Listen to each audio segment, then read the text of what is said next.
that EU headline.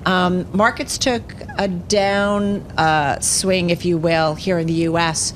on it. What do we know about that? So, the reporting is just coming out, but it's not terribly surprising to see that the EU is making some progress after positive signals over the weekend to try and solidify something in the realm of a trade agreement by the July 9th deadline.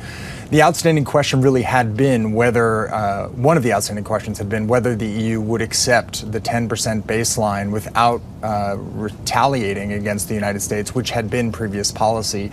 This news, honestly, is good news for those looking for a deal. It shows that in Brussels, they are very committed to finding a way to an agreement.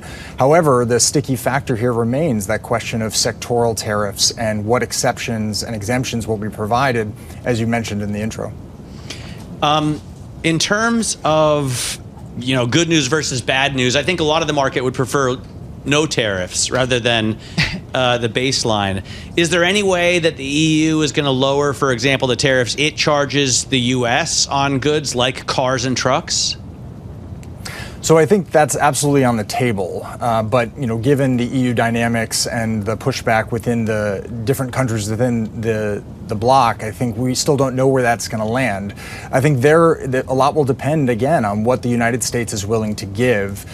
We just heard in this intro from Scott Bessent, who kind of outlined a lot of the problems that have persisted in these negotiations, a complete lack of understanding of where they're going to end, and the fact that no matter what they discuss or agree to in the room, the president has the final say and could change his mind. So I think this has left many in capitals around the world questioning what they should give and when, and how reliant they can be on whatever they agree to.